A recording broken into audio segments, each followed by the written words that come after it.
Good morning class.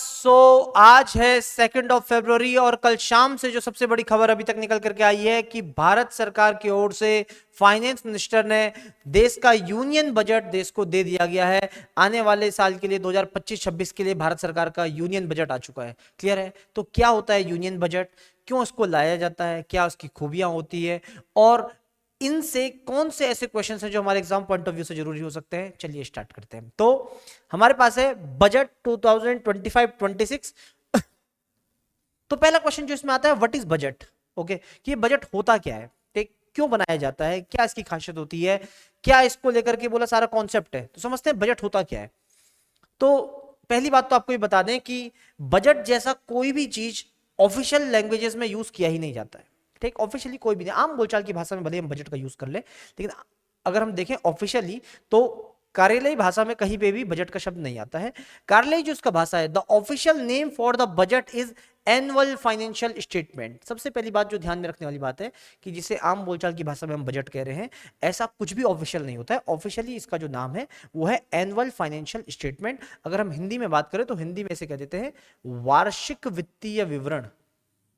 वार्षिक वित्तीय विवरण। क्लियर है? एनुअल फाइनेंशियल स्टेटमेंट या फिर वार्षिक वित्तीय विवरण। तो पहली बात तो हमें ध्यान रखनी है कि आम बोलचाल की भाषा में भले ही लोग कुछ भी बोले, लेकिन शिक्षा जगत से पढ़ाने वाले और पढ़ने वाले बच्चों के लिए इसका नाम क्या है? एनुअल फाइनेंशियल स्टेटमेंट है, वार्षिक वित्तीय विवरण है। क्लियर है? फिर दूसरी बात आती है कि कहां जिक्र है इस बात का। तो कॉन्स्टिट्यूशन का article 112, article 112 of Indian constitution इस बारे में बात करता है कि भारत के राष्ट्रपति की जिम्मेदारी होगी कि वे देश की सरकार से बोले कि आप आने वाले साल के लिए एक एनुअल फाइनेंशियल स्टेटमेंट तैयार करें, वार्षिक वित्तीय विवरण तैयार करें। क्लियर है? क्या होता है ये? तो article 112 of Indian constitution defines about the annual financial statement. It is the statement of the estimated receipts and expenditure of the union government for the upcoming year. क्या कह रहा है ये? कि ये क्लियर करता है कि यह एस्टिमेटेड है। पहली बात तो बोला भैया ये क्या है? एस्टिमेटेड है। इसमें कुछ शब्दों को हमको ध्यान में रखना पड़ेगा। जैसे पहला है एस्टिमेटेड, पहला बोला ये अनुमानित है। क्या है? अनुमानित है, एस्टिमेटेड है। किस चीज का अनुमान है? रिसिप्ट्स का और एक्सपेंडिचर का, हमारी प्राप्तियों का और व्यय का। क्लियर है? तो annual financial statement it is the statement of expenditure and income of the government. किसके लिए? तो बता रहे हैं for the upcoming year, upcoming financial year, आने वाले साल के लिए। तो सबसे पहले हमें दो तीन बातें ध्यान रखनी है बजट के बारे में या फिर एनुअल फाइनेंशियल स्टेटमेंट के बारे में कि एनुअल फाइनेंशियल स्टेटमेंट क्या है। तो सबसे पहले एस्टिमेटेड है। एस्टिमेटेड क्यों है? सबसे पहले इसको समझिए, एस्टिमेटेड क्यों है। तो कह रहे हैं आने वाले साल के लिए। क्लियर है? 1 फरवरी को बजट आ रहा है, ठीक, और कह रहे हैं आने वाले साल में हमको यहां से इतनी इनकम होगी और इन क्षेत्रों से हमें इतना हमको खर्च करना है। क्लियर है? तो हम ये बात हम बोल रहे हैं आने वाले साल में हम करेंगे, तो ऑब्वियस सी बात है ये कोई कॉन्क्रीट बात नहीं हो सकती है। ये क्या है? एक अनुमान है। ये सरकार का एक अनुमान है कि आने वाले साल में हमें यहां से इतनी इनकम होगी और यहां हम इतना खर्च करेंगे। तो क्योंकि आने वाले साल के लिए, इसलिए सबसे पहली बात ये एक अनुमान है। और किस चीज का अनुमान है? तो प्राप्तियों का, रेसिप्ट्स का और एक्सपेंडिचर्स का, व्यय का, कि आने वाले साल में सरकार को कहां कहां से कितनी इनकम होगी और आने वाले साल में सरकार कहां कहां कितना खर्च करने वाली है। क्लियर है? आने वाले साल, अपकमिंग ईयर। और अपकमिंग में भी क्या बोला है? फाइनेंशियल ईयर बोला है। समझिए फाइनेंशियल ईयर क्या होता है। फाइनेंशियल ईयर कुछ खास बात नहीं है। जैसे साधारण तो हम लोग 12 महीनों की बात करते हैं, फाइनेंशियल ईयर में भी 12 ही महीने होते हैं। क्लियर है? जनरली हम लोग जनवरी, फरवरी, मार्च, अप्रैल, मई, जून, जुलाई, अगस्त, सितंबर, अक्टूबर, नवंबर, दिसंबर करके चलते हैं। जब हम ऐसे करके चल रहे हैं तो इसे कहते हैं ग्रेगोरियन कैलेंडर, जो जनवरी से शुरू होता है और दिसंबर पे खत्म होता है। लेकिन भारतीय परंपरा में हम लोग क्या करते हैं? चैत्र, बैसाख, ज्येष्ठ, आषाढ़, श्रावण, भाद्रपद, अश्विन, कार्तिक, पौष, माघ, फागुन, ये जो सिस्टम चलता है, इसी के तहत हम भी फाइनेंशियल ईयर मानते हैं। और हमारा जो फाइनेंशियल ईयर होता है वो 1 अप्रैल से लेकर के 31 मार्च तक चलता है। कब से कब तक चलता है? 1 अप्रैल से लेकर के 31 मार्च तक का है। 1 अप्रैल से 31 मार्च तक। तो सबसे पहले हमने जाना कि बजट जैसा कोई शब्द नहीं, इसके लिए बोला भैया क्या है? एनुअल फाइनेंशियल स्टेटमेंट नाम का शब्द है जो आर्टिकल 112 में क्या है? डिफाइन है। और इसमें कहा गया है कि भारत सरकार की जिम्मेदारी होगी कि वो आने वाले साल के लिए एक अनुमान प्रस्तुत करे। किसका अनुमान प्रस्तुत करे? अपने रिसिप्ट्स का भी और अपने एक्सपेंडिचर का भी, अपनी इनकम का भी, प्राप्तियों का भी और अपने व्यय का भी, अपने खर्चों का भी। क्लियर है? किसके लिए? आने वाले फाइनेंशियल ईयर के लिए। फाइनेंशियल ईयर का मतलब क्या है यहाँ पे से? तो 12 महीनों की बात हो रही है, बट इसमें हम बात करेंगे 1 अप्रैल से लेकर 31 मार्च। जैसे हम कह रहे हैं कि बजट 25-26 आ गया है, तो 1 फरवरी को बजट आ रहा है। कब आ रहा है? 1 फरवरी को बजट आ रहा है। कब के लिए आ रहा है? 25-26 के लिए आ रहा है। 2025 से लेकर के 26 के लिए आ रहा है। कब से 25 और 26? तो 1 अप्रैल 2025 से लेकर के 31 मार्च 2026 तक की कहानी है। तो सरकार इसमें बता रही है कि आने वाले साल में 1 अप्रैल 2025 से लेकर के 31 मार्च 2026 के बीच में कुल प्राप्तियां हमें कितनी होगी और कुल हम कितना व्यय करेंगे, इस अनुमान का नाम ही क्या है? एनुअल फाइनेंशियल स्टेटमेंट, या फिर हिंदी में वार्षिक वित्तीय विवरण है। पहली बात तो इतना हमको जान लेना है। दूसरी बात इसमें क्या लिखी हुई है? In India the annual financial statement is presented by the finance minister. एक क्वेश्चन तो यही बन गया है कि हमारे देश के अंदर जो हमारा बजट है या फिर हमारा एनुअल फाइनेंशियल स्टेटमेंट है, इसको बोला भैया संसद में टेबल कौन करते हैं? तो फाइनेंस मिनिस्टर करते हैं। कौन करते हैं? फाइनेंस मिनिस्टर करते हैं, वित्त मंत्री करते हैं। क्लियर है? अभी देखा निर्मला सीतारमन, ठीक, वो करती हैं। और कब करते हैं? तो तारीख है, बोला भैया 1 फरवरी, हम बता ही रहे हैं, ठीक, कि कल ही क्या हुआ है संसद में एनुअल फाइनेंशियल स्टेटमेंट को टेबल किया गया है। तो ये होता है। इसके अलावा एक और चीज जो यहां से जानने वाली है, हाँ, इसको बड़े ध्यान से देख लीजिए कि एक खबर बहुत चलती है कि rail budget, rail budget, rail budget. अब जो नए लड़के होंगे उनके लिए समझना थोड़ा मुश्किल होगा, लेकिन है क्या समझिए। एक्चुअली ब्रिटिश एरा से ही हमारे यहाँ क्या था कि रेलवेज का अपना एक बहुत इंपॉर्टेंट रोल था, ठीक। क्यों बड़ा इंपॉर्टेंट रोल था? रेलवेज का रोल एक्चुअल में 1852 में जब लॉर्ड डलहौजी घोषणा कर रहे थे रेलवेज को भारत में लाने की, तो ब्रिटिशर्स ये मन बना चुके थे कि रेल का नेटवर्क हमें भारत में बिछाना है, जिसका मुख्य उद्देश्य होगा कि हम कच्चा माल पहाड़ों से उतार करके बंदरगाहों तक लाएं ताकि वो इंग्लैंड पहुंच सके, ठीक। और इंग्लैंड से जो हमारा तैयार माल आ रहा है, फिनिश्ड गुड्स आ रहे हैं, वो क्या कर सके? पहाड़ के क्षेत्रों तक पहुंच सके, दूर दराज के इलाकों तक पहुंच सके। इसके लिए रेलवे नेटवर्क जरूरी था अपने फायदे के लिए। और ऐसे में उन्हें लगा हमें क्या करना चाहिए? रेलवे को ज्यादा तवज्जो देनी चाहिए। इसी क्रम में उन्होंने क्या कर दिया? 1924 में, 1924 से हमारे यहाँ उन्होंने जब भी अपना भी बजट, हर कोई बजट बनाता है, हर फैमिली का बजट बनता है, हमारे देश का बजट बनता है, राज्य का बजट बनता है। वैसे ब्रिटिश काल में एक बजट बनता था। तो जब ब्रिटिश काल में हमारे गुलाम भारत के लिए बजट बनाया जाता था, तो उस वाली सिचुएशन में उन्होंने कोशिश की कि हम 2 बजट बनाएंगे।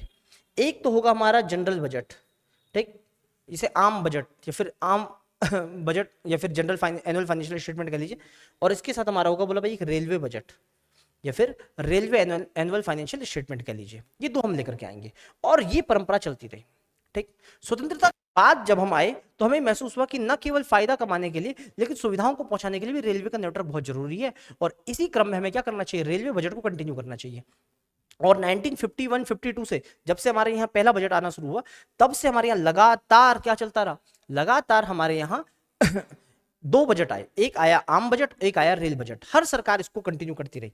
लेकिन जैसा कि सामने लिखा हुआ है कि 2016 में हमारे पास क्या था? लास्ट वो बजट था जब हमारे पास रेलवे बजट भी था और आम बजट भी था।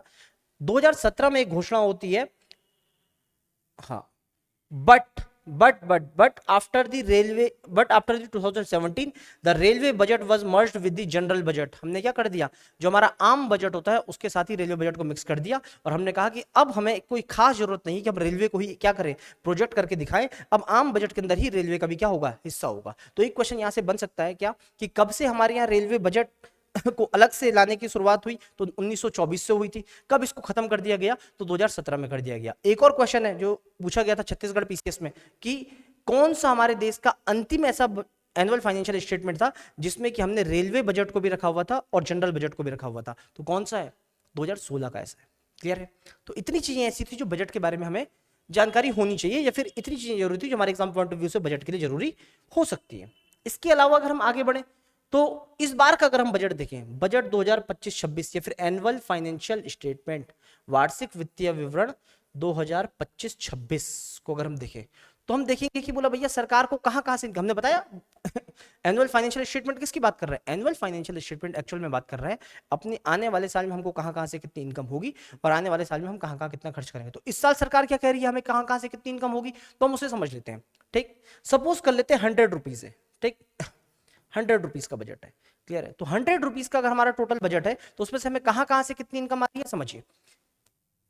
सबसे पहले 24%, 24%। इस 100 रुपए में से अगर बोला हमारी टोटल इनकम 100 रुपए की है, रुपए के हिसाब से समझते तो आसान होगा समझने में, तो 24 रुपए बोला भैया हमें आ रहे हैं बोरोविंग से, बोरोविंग्स एंड लाइबिलिटीज से, हमें उधार से मिल रहे हैं। अगर आज आपसे कोई पूछे कि भारत सरकार की इनकम का सबसे बड़ा सोर्स क्या है, तो भारत सरकार ने खुद कह दिया कि आने वाले साल में हमें अगर 100 रुपए मिलेंगे तो उसमें से 24 रुपए तो हमें उधार लेकर के मिलेंगे। क्लियर है। दूसरा बोला भैया 22%, 22 रुपए हमको मिलेंगे, बोला कहां से, इनकम टैक्स से मिलेंगे। कहां से मिलेंगे, इनकम टैक्स से मिलेंगे हमें। इनकम टैक्स हमारे यहाँ डायरेक्ट टैक्स में सबसे बड़ा टैक्स है। क्लियर है। डायरेक्ट टैक्सेशन का सबसे बड़ा टैक्स हमारे इनकम टैक्स है, जिससे भारत सरकार को, अगर भारत सरकार पूरा 100 रुपए कमा रही है तो उसमें से 22 रुपए सिर्फ और सिर्फ इनकम टैक्स के हिस्से का। इसके अलावा बोला भैया 18% हम कमा रहे हैं जीएसटी से। किससे, जीएसटी से। तो टोटल 100 रुपए में से अगर हमारी सरकार की इनकम टोटल 100 रुपए तो 18 रुपए कमा रहे हैं जीएसटी से। इसके अलावा जाए हम 17%, तो 17% बोला भैया हमारा आ रहा है कॉर्पोरेट टैक्स से। कॉर्पोरेट टैक्स समझते हैं, कॉर्पोरेट टैक्स मतलब हिंदी में से कह देते हैं निगम कर। निगम कर क्या होता है, जितनी भी कंपनीज है, इंडिविजुअल आदमी अपनी इनकम पे देते हैं इनकम टैक्स, और कंपनियां अपनी इनकम पे देती हैं कॉर्पोरेट टैक्स। तो कॉर्पोरेट से आने वाला टैक्स कहलाता है कॉर्पोरेट टैक्स या फिर निगम कर। तो कितना है, 17 रुपए। अगर सरकार 100 रुपए कमा रही है तो 17 रुपए कॉर्पोरेट से आ रहा है। क्लियर है। इसके अलावा हम देखें तो 9 रुपए आ रहे हैं, बोला भैया कहां से, नॉन टैक्सेबल रिसिप्ट से। Non tax receipts, non tax receipts. Non tax receipts किसे कहते हैं, सरकार के पास पैसा सिर्फ टैक्स से थोड़ी आता है, और भी तरीके हैं। जैसे बिल, आपने इलेक्ट्रिसिटी कंज्यूम की, आपने उसका बिल दिया। आपने वाटर सप्लाई को कंज्यूम किया, उसका बिल दिया। आपने एग्जाम फॉर्म भरा, उसकी फीस भरी। आपको चालान के तौर पे पैसा भरना पड़ा, फाइन भरा, तो ये सब नॉन टैक्स रिसिप्ट्स के अंदर आता है।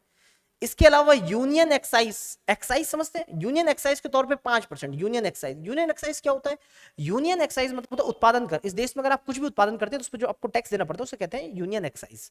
ठीक। इसके अलावा लगता है कस्टम। कस्टम समझते हैं, कस्टम क्या होता है, कस्टम का मतलब होता है बाइंग और सेलिंग पे लगने वाला। बस इसमें क्या हो जाएगा, देश की बाउंड्री के बाहर, अगर आप देश की बाउंड्री के बाहर सेल कर रहे हैं तो इसे हम नाम देते हैं एक्सपोर्ट। अगर आप देश की बाउंड्री से बाहर से खरीद रहे हैं तो इसे कह देते हैं इंपोर्ट। तो इंपोर्ट और एक्सपोर्ट पे लगने वाला टैक्स, या फिर देश की सीमाओं से बाहर से खरीदे या बेचे जाने वाले सामान पे लगने वाला टैक्स क्या कहलाता है, कस्टम कहलाता है। ठीक। और इसके अलावा बोला भैया नॉन डेप्ट कैपिटल रिसिप्ट्स। नॉन डेप्ट कैपिटल रिसिप्ट बड़ी खास है, जैसे डिसइन्वेस्टमेंट, संपत्तियों को बेचने से सरकार को जो पैसा मिल रहा है सब यहां आती है कैपिटल रिसिप्ट्स के अंदर। ठीक। पूंजीगत तरीके से सरकार को पैसा मिल रहा है। क्लियर है। तो इस तरीके से बोला भैया हमको पैसा मिलता है 4 रुपए के पास, अगर हम टोटल 100 रुपए कमा रहे हैं, या फिर हम समझे कि हमारी सरकार का टोटल जो इनकम है, ठीक, तो उसमें से 24% हमको मिल रहा है कर्जे से, 22% हमको मिल रहा है इनकम टैक्स से, 18% हमको मिल रहा है जीएसटी से, 17% हमको मिल रहा है कॉर्पोरेट टैक्स से। इसके अलावा नॉन टैक्स रिसिप्ट से हमको मिल रहा है 9 रुपए, यूनियन एक्साइज से हमको मिल रहा है 5 रुपए, और हमारे जो कैपिटल रिसिप्ट हैं उनसे हमको मिल रहा है 4 रुपए। क्लियर है। कितना हो गया, 24, 22, 18, 17, 9, 5, 4, 1 रुपए बचेगा। तो 1% हमारा है, बोला भैया क्या, तो बोला भैया हमारा क्या है, नॉन डेप्ट कैपिटल्स में। क्लियर है।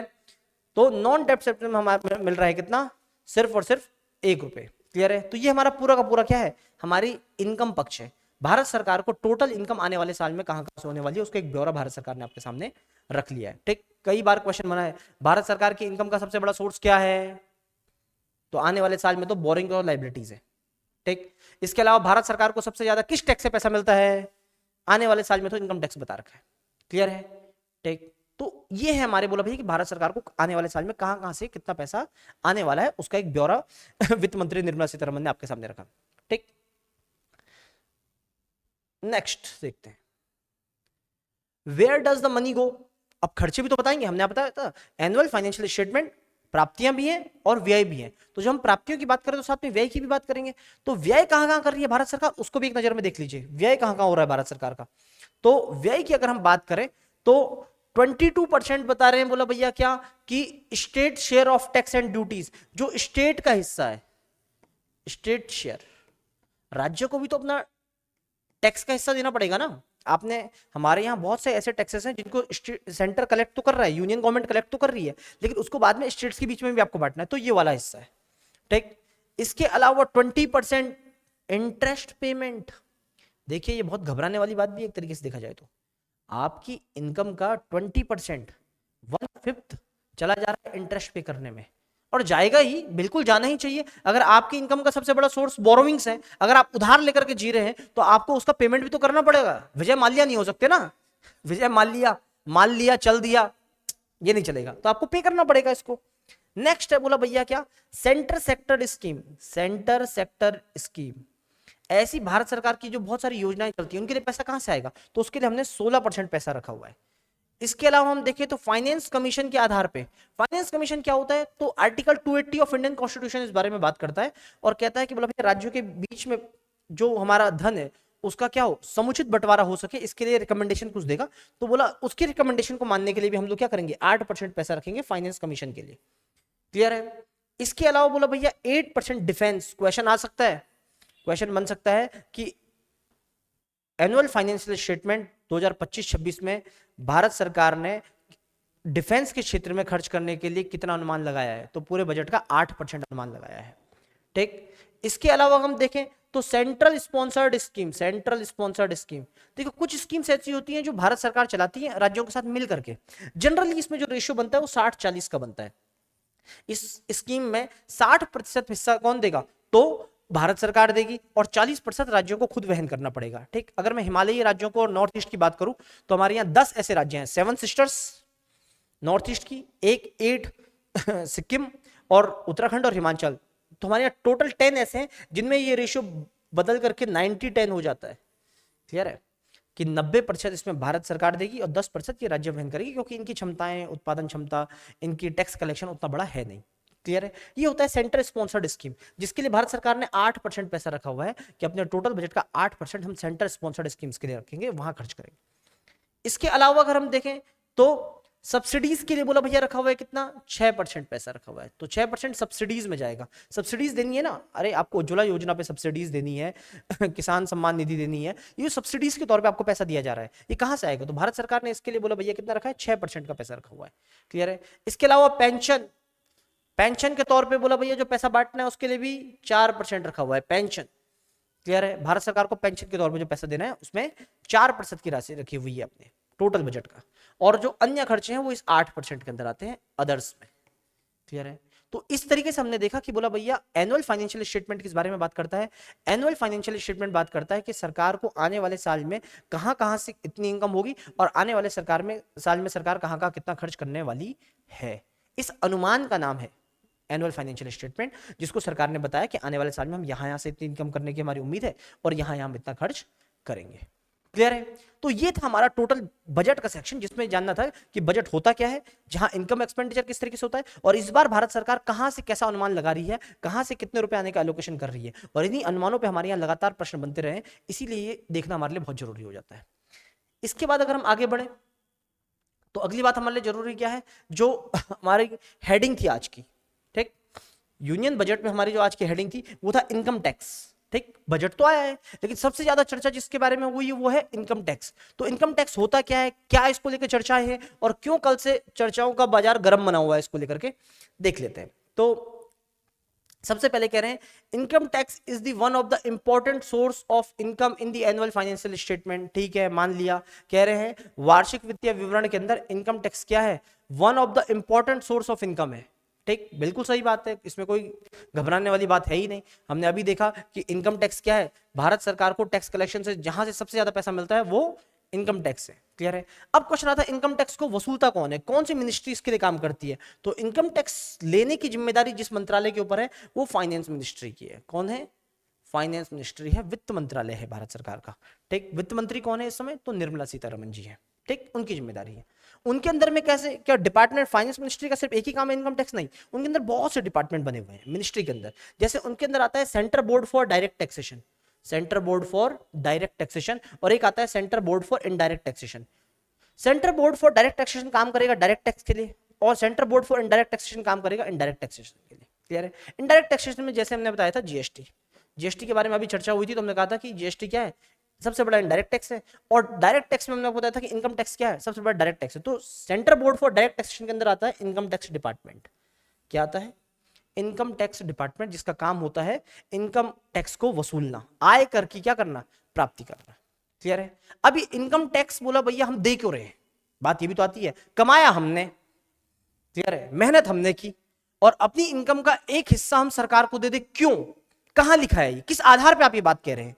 तो यहीं पे आता है इनकम टैक्स एक्ट 1961, आयकर अधिनियम 1961 की ये धारा, ठीक के तहत हमको क्या करना पड़ेगा, ये नियम लिखा हुआ है, हाँ, आयकर अधिनियम 1961 के भीतर ये लिखा हुआ है कि हर व्यक्ति को अपनी इनकम के ऊपर क्या करना पड़ेगा, एक समुचित राशि भारत सरकार को देनी होगी। क्लियर है? चलिए फिर ठीक है, समझ गए भैया, देनी पड़ेगी, मान लिया भारत सरकार का नियम है, लेकिन ये समुचित राशि है क्या, कितना टैक्स देना चाहिए हर आदमी को? तो समझते हैं इसको कि हमारे यहाँ इनकम टैक्स की वसूली होती कैसे। ये तो हम समझ गए, इनकम टैक्स फाइनेंस मिनिस्ट्री, उसके अंदर central board for direct taxation, उसके अंडर में काम करता है इनकम टैक्स डिपार्टमेंट, जो हमसे इनकम टैक्स ले रहा है किस आधार पे, इनकम टैक्स एक्ट 1961 के नियमों के आधार पे। क्लियर है? अब हमें कितना इनकम टैक्स भरना चाहिए, उसी को लेकर के सारी चर्चा है, जिसको लेकर के एक उत्साह है मिडिल वर्ग के बीच में। क्यों है मध्यम वर्ग के बीच में उत्साह, उसको भी समझेंगे। ठीक, एक्चुअल में हमारे यहाँ जो पहले ओल्ड टैक्स रिजीम थी ना, हमारे यहाँ पहले इनकम टैक्स किस तरीके से लिया जाता था, हमारे यहाँ पहले सिस्टम ये था, ये वाला हमारा ओल्ड टैक्स का सिस्टम था। ये वाला वो है जो कल अनाउंस किया है मैडम फाइनेंस मिनिस्टर ने। ठीक, तो पहले वाला क्या कहता था, पहले वाला कहता था कि अगर आपकी इनकम 3 लाख रुपए तक है तो आपको कोई भी इनकम टैक्स देने की जरूरत नहीं है। 3 लाख से 7 लाख के स्लैब में आपको 5%, 3 से 7 लाख के बीच में 5% देने की जरूरत है। 7 लाख से लेकर के 10 लाख के बीच में आपको कितने देने की आवश्यकता है, तो 10% देने की आवश्यकता है। 10 लाख से 12 लाख के बीच में कितना है, 15% देने की आवश्यकता है। 12 से 15, 12 लाख रुपए से लेकर के 15 लाख अगर आप एनुअली कमा रहे हैं, देखिए एनुअल जो इनकम टैक्स है हमारे यहाँ एनुअली कलेक्ट किया जाता है, ये सालाना इनकम पे बात हो रही है। ठीक, तो सालाना अगर पूरे बोला 12 लाख से 15 लाख के बीच में है तो बोला भैया 20% का टैक्स स्लैब, और 15 लाख से ऊपर कोई है तो बोला भैया 30% का टैक्स स्लैब। ठीक, 15 लाख से ऊपर, ये हमारा पुराना टैक्स स्लैब हुआ करता था। ठीक, इसको हमने चेंज कर दिया है। क्लियर है? ये पुराना सिस्टम हुआ करता था, इसको छोड़ करके सरकार आगे बढ़ गई है। और अब सरकार क्या कह रही है, तो सबसे पहली बात तो इसको फिलहाल के लिए आप भूल जाएगी कि पहले ये सिस्टम हुआ करता था, अब ये गया, इस वित्तीय वर्ष तक तो ये रहेगा, लेकिन अगले आने वाले अप्रैल से फिर अब हमारे यहाँ नया सिस्टम इंट्रोड्यूस हो रहा है। तो किस तरीके से है बोला भैया, समझिए नया टैक्स सिस्टम हमारे यहाँ ये है। क्लियर है? क्या कर रहा है, इसको बड़े ध्यान से समझना है, क्योंकि आने वाले वित्तीय वर्ष में आपको इसी के आधार पर अपने आयकर का भुगतान करना है। तो इसको बहुत ध्यान से समझना है कि नया वाला टैक्स स्लैब कहता क्या है और किस तरीके से काम करता है। नया वाला टैक्स स्लैब हमारे यहाँ कह रहा है कि अगर आपको 0 से 4 लाख तक की इनकम है तो आपको इनकम टैक्स हो जाएगा निल, कुछ भी देने की आवश्यकता नहीं। 4 लाख से 8 लाख के बीच में 5%, कितना, 5% आपको देना पड़ेगा। 8 लाख से 12 लाख के बीच में 10%, 4 लाख के फेर में चल रहा है। 12 से 16 15%, 16 से 20 20%, 20 लाख से 24 लाख के बीच में 25%, और 24 लाख से ऊपर कोई कमा रहा है तो 30%। ये हमारा नया टैक्स स्लैब है, ये इस तरीके से आया, 4 पे 5 बढ़ते हुए चल रहा है। क्लियर है? ये हमारा क्या है, न्यू टैक्स स्लैब है, जिसे एनुअल फाइनेंशियल स्टेटमेंट 2025-26 में क्या किया है, अनाउंस किया हुआ है। क्लियर है? ठीक, अब इसके तहत अगर हम देखें तो हमारे यहाँ सिस्टम होता कैसे, समझिए। क्लियर है? अब एक प्रश्न हमारे मन में आ सकता है कि अगर मेरी इनकम सपोज कीजिए 12 लाख रुपए है। ठीक, अगर मेरी इनकम 12 लाख रुपए है सालाना, अगर मैं लाख रुपए महीना कमा रहा हूं अप्रोक्स, तो आपकी इनकम अगर 12 लाख रुपए के पास आ रही है तो मेरे को कितना टैक्स भरना पड़ेगा? तो कुछ लोग कह सकते हैं क्योंकि 12 लाख यहाँ पे आ रहा है, 12 लाख पे 10% बता रखे हैं, तो 12 लाख का 10% कितना हो जाएगा, 1,20,000 रुपए। 1,20,000 रुपए, इतना ही तो हो जाएगा। तो कुछ लोग कह सकते हैं क्योंकि बोला भैया हमारा इतना है तो मेरे को इतना टैक्स भरने की जरूरत है, लेकिन यहीं पे ध्यान देने वाली बात है, भारत में इनकम टैक्स का कलेक्शन इस तरीके से नहीं होता है। ठीक, भारत में इनकम टैक्स का कलेक्शन इस तरीके से कतई नहीं होता है। ठीक, तो फिर होता कैसे, समझिए उसे। भारत में इनकम टैक्स का कलेक्शन इस विधा पे होता है। सपोज कीजिए आपकी एनुअल इनकम है 12 लाख रुपए। ठीक, 12 लाख रुपए आप क्या कर रहे हैं, एनुअली कमा रहे हैं। तो समझिए किस तरीके से होगा, 0 से 4 लाख के बीच में कितने रुपए हैं, 4 लाख रुपए। अरे 0 से लेकर के 4 लाख के बीच में 4 लाख ही रुपए हैं, तो इस 4 लाख पे आपको भी देना पड़ेगा निल, कोई पैसा देने की जरूरत नहीं है आपको इनकम टैक्स का।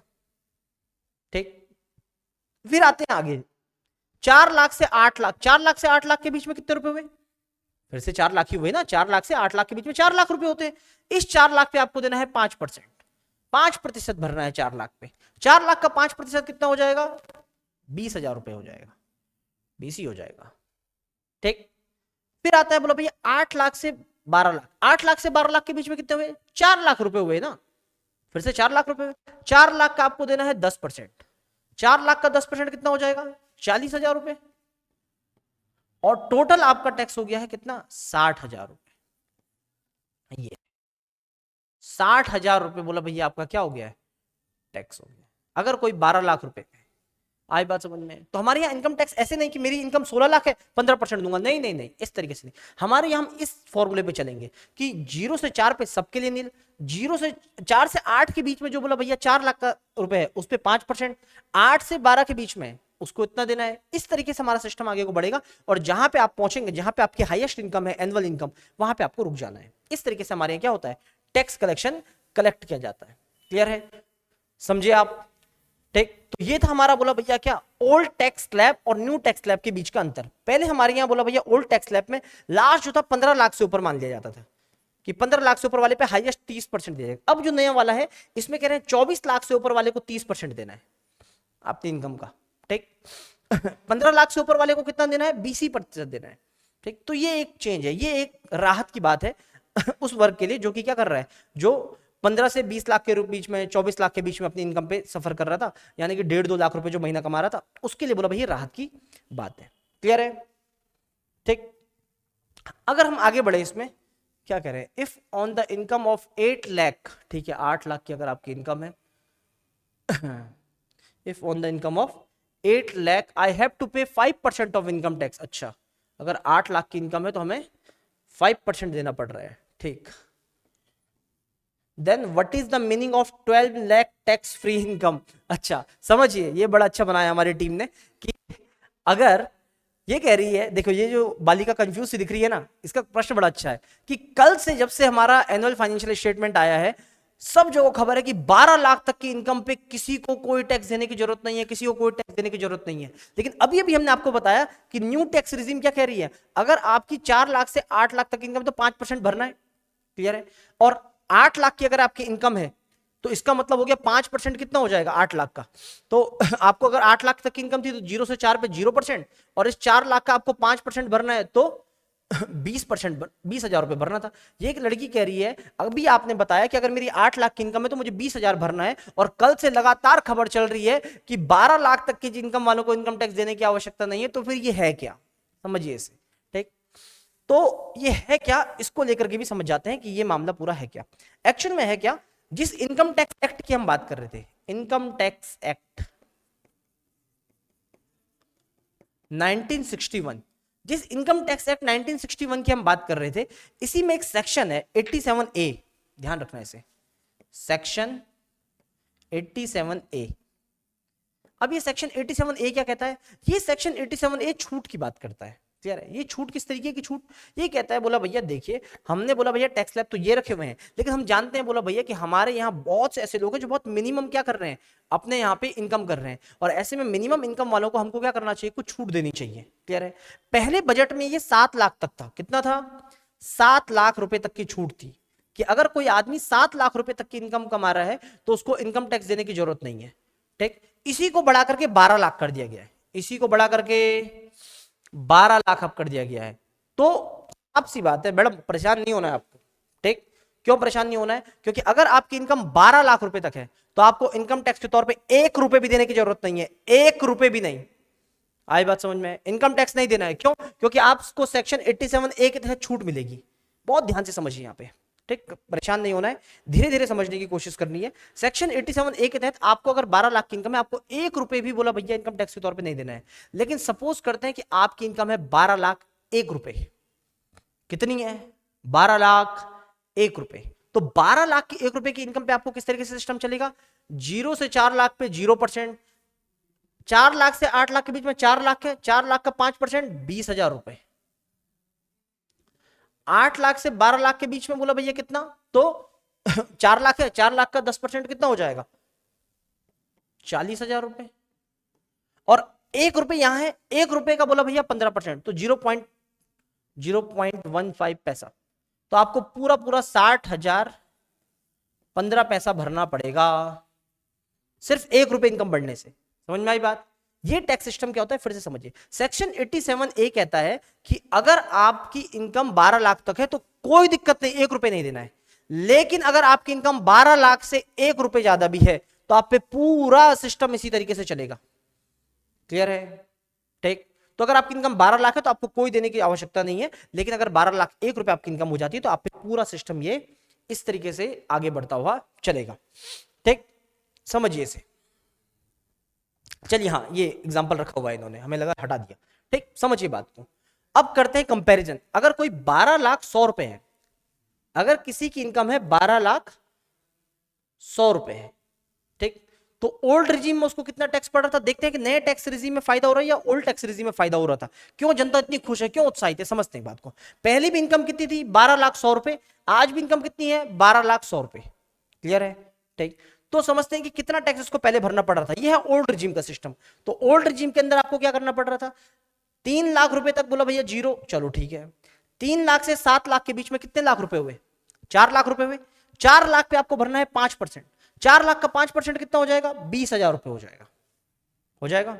3 लाख से 7 लाख के बीच में 4 लाख रुपए आते हैं। 4 लाख पे मेरे को 5% भरना है। 4 लाख का 5% 20,000 रुपए होता है। ठीक, ये फिर आता है 7 लाख से 10 लाख के बीच में 10%। 7 लाख से 10 लाख के बीच में कितने रुपए हुए? 3 लाख रुपए हुए। 3 लाख का 10% मुझे भरना है, 30,000 रुपए हो गए। ठीक, अब आता है बोला भैया अगला स्टेप 10 से 12। 10 से 12 के बीच में कितने हुए? 2 लाख रुपए हुए। 2 लाख पे कितना? 15% मुझे देना है। कितना हो जाएगा? 30,000 हो जाएगा।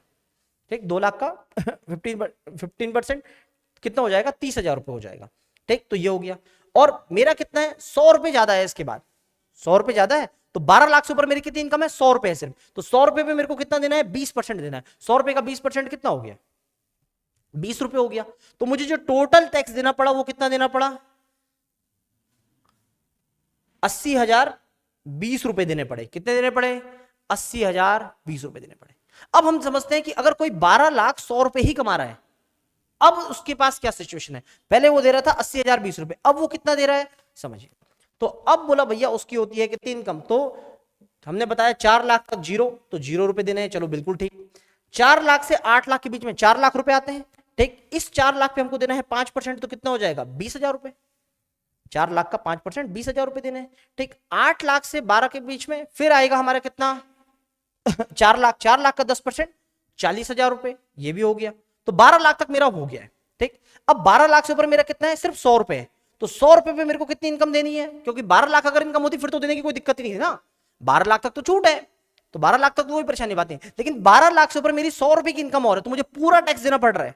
ठीक, तो 12 लाख से ऊपर बोला भाई अगर मेरी 100 रुपए की इनकम है तो 100 रुपए का 15% कितना हो गया? 15 रुपए। तो मुझे टोटल देना पड़ रहा है 60,015 रुपए। कितना देना पड़ रहा है? 60,015 रुपए। पहले मुझे इतने रुपए पे देना पड़ रहा था 80,020 रुपए, और अब देना पड़ रहा है 60,015 रुपए। ये अंतर है। आए बस उनमें ये थोड़ा बोला भैया आपसे क्या हुआ? टैक्स में थोड़ा बचत आपको मिलने लगेगी। ठीक, क्लियर है? नेक्स्ट, हाँ देखिए एक और देखा है इसमें कि अगर कोई 20 लाख कमा रहा था तो उस पर क्या था? तो 20 लाख पे हमने देखा अगर कोई 20 लाख रुपए कमा रहा है तो एक तो हमने देख लिया कि 12 लाख 100 रुपए पे कितना कमा रहा था। अब 20 लाख पे कितना कमा रहा है उसको भी देख लेते हैं, चलिए। ठीक, तो 3 लाख तक तो जीरो था तो कोई बात नहीं, जीरो दे दिया। 3 लाख से 7 लाख के बीच में 4 लाख पे 5% 20,000 रुपए, बिल्कुल ठीक है। 7 लाख से 10 लाख के बीच में कितना? 3 लाख रुपए। 3 लाख का 10% 30,000 रुपए हो गया। ठीक है, 10 से 12 के बीच में कितना हो गया? 2 लाख रुपए। 2 लाख पे दे रहे थे 15%, तो 15% कितना हो जाएगा? 30,000 रुपए। ठीक, 12 लाख से 15 लाख के बीच में कितने रुपए हुए? 3 लाख रुपए। 3 लाख पे कितना देना है? 20%, 60,000 रुपए। और 15 लाख से ऊपर मेरा कितना अमाउंट बचा? 20 लाख होने के लिए 15 लाख से ऊपर मेरा 5 लाख रुपए बचे। इस 5 लाख पे मुझे देना है 30%। ठीक, तो कितना हो गया? 1.5 लाख रुपए। और टोटल जो बराबर है मेरे पास टैक्स बचेगा तो 150 अच्छा किया हुआ है 2,90,000 रुपए। कितना बचा हुआ है? 2,90,000 रुपए। बोला भैया मुझे टोटल टैक्स भरना था अगर मेरी इनकम थी पहले 20 लाख रुपए। ठीक, नए वाले में कितना भरना है? आज भी अगर मेरी इनकम 20 लाख रुपए तो कैसे मुझे फायदा हो रहा है देख लेते हैं। 4 लाख तक कोई टैक्स नहीं, ठीक है, जीरो भरना पड़ेगा। 4 लाख से 8 लाख के बीच में 4 लाख का 5% कितना?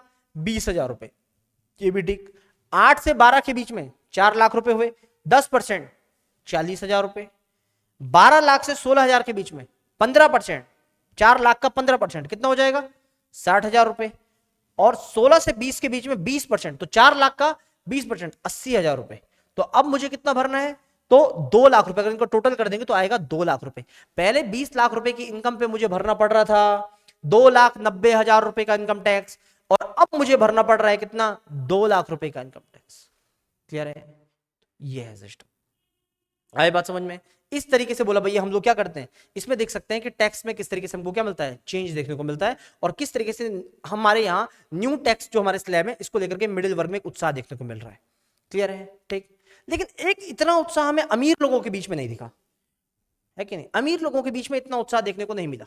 क्यों नहीं मिला? उसके पीछे भी एक वजह है। ठीक, अमीरों का भी देख लेते हैं, अमीरों पे क्या फर्क पड़ा इसका, चलिए समझते हैं अमीरों पे।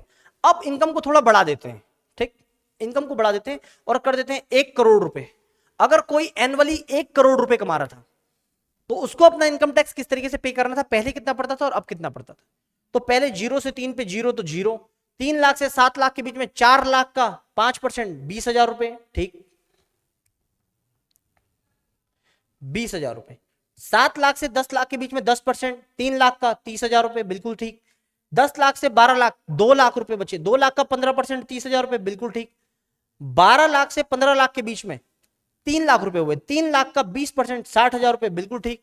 और अब 15 लाख से ऊपर कितने बचे 1 करोड़ होने के लिए? तो 85 लाख बचे, 85 लाख रुपए बचे, है कि नहीं? 15 लाख का हमने देख लिया, अब 1 करोड़ और 15 लाख के बीच में कितना है? 85 करोड़, 85 लाख से 85 लाख पे बोला भैया मेरे को देना है कितना, 30%। तो 85 का 30% कितना हो जाएगा? तो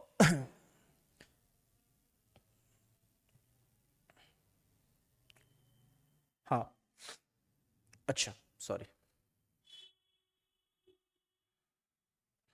हाँ ये है, ठीक। तो 85 का बोला भैया कितना हो जाएगा? 85 पे बोला भैया अगर मेरा 30% है तो वो कितना हो जाएगा? 25,50,000 रुपए। कितना हो जाएगा? 25,50,000 रुपए। अब अगर बोला भैया मैं इसका टोटल करता हूं तो मेरे को 1 करोड़ की इनकम पे ओल्ड टैक्स, इनकम टैक्स की रिजीम के अंदर कितना टैक्स देना होता था?